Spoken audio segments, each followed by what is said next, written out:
খেরওয়াল তুখো এক ব্যতিক্রমী বর্ষবরণের সাক্ষী থাকলো শিউলিবোনা গ্রাম।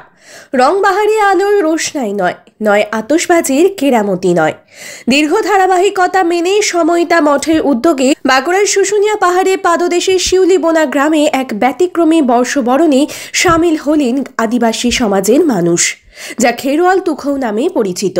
মঙ্গলবার থেকে শুরু হওয়া 29তম বর্ষে আদিবাসী লোক সংস্কৃতি মেলা খেরওয়াল তুখো ঘিরে সাধারণ মানুষ ও পর্যটকের মধ্যে ব্যাপক উৎসাহ উদ্দীপনা। ভালোই লাগে দেখতে আপনার, আর অনুভূতি আপনার ভালোই লাগে, কেন এইরকম অনুষ্ঠান তো আমরা দেখতে পাই না। মনে করুন এই আজকের দিনটা দেখার জন্য আমরা গোটা বছরটাই অপেক্ষা করে থাকি যে কবে এই দিনটা আসবে। হ্যাঁ, তবে আমরা 31 আসি না, তো আমরা আসি আপনার 1 জানুয়ারি। হ্যাঁ, তো এই বছর এই আজকেই আসা হলো এখানে।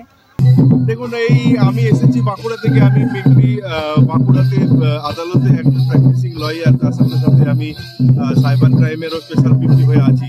তো এই যে ব্যস্ত জীবন, এই ব্যস্ত জীবন থেকে বেরিয়ে আসতেই আজকের এই নৈসর্গিক পরিবেশ উপলব্ধি করতেই আজকে আমি ফ্যামিলি নিয়ে আজকে এখানে এসে উপস্থিত হয়েছি, এবং এখানে উপস্থিত হয়ে আমি নিজেকে ধন্য মনে করছি। ইংরেজি বর্ষের শেষ এবং বর্ষবরণের রাতে শুশুনিয়া পাহাড়ে বেড়াতে আসা পর্যটকেরাও সময় সুযোগ মতো একটিবার হলেও ঘুরে যান শিউলিবোনা গ্রামে এই মেলা থেকে। এই মেলার অন্যতম আকর্ষণ আদিবাসী নাচ ও প্রতিযোগিতা। এবার শুশুনিয়া পাহাড়ে বেড়াতে আসা পর্যটকদের একটা বড় অংশই জানিয়েছেন এই মেলায় অংশ নিতে পেরে খুব ভালো লাগছে। বছর শেষের অন্যতম বড় পাওনা এই আদিবাসী নৃত্য বলেও অনেকেই জানিয়েছেন তারা।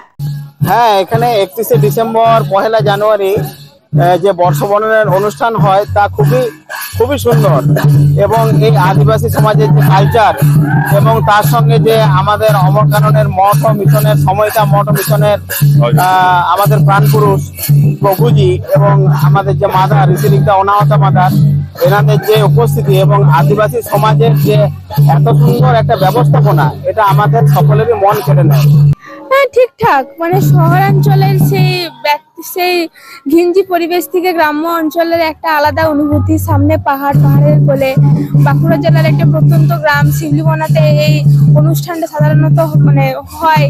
তো ছোট থেকেই যেহেতু আমিও গ্রাম থেকে বড় হয়েছি, আমিও এই এখান থেকে না, আমার গ্রাম সামনে শামপুর বলে, তো সেখান থেকে আমিও বড় হয়েছি। তো প্রায় বছরই এখানে আসা হয়, অনুষ্ঠান দেখা হয়, ঠিকঠাক ভালো লাগে।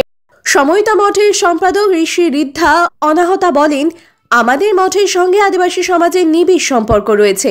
আদিবাসী ও প্রান্তিক সমাজের মানুষের মনোন্নয়নে আমরা নিরন্তর করে যাই। সময়তা মঠ আদিবাসী প্রান্তিক মানুষদের উন্নয়নের সঙ্গে সারা বছর কাজ করে থাকে। আমাদের এই শিউলিবোনা গ্রামের সাথে আমাদের মঠের প্রতিষ্ঠাতা শ্রী শ্রী প্রভুজির যুক্ততা আজ প্রায় 30 বছরেরও বেশি।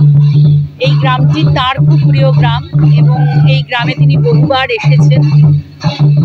এই আদিবাসী মানুষজনদের সঙ্গে আমাদের থাকা, তাদের জন্য আমাদের কাজকর্ম সারা বছর করা, সব কিছুরই একটা আনন্দ উদযাপনের জন্য এই আদিবাসী মিলন উৎসবের আয়োজন।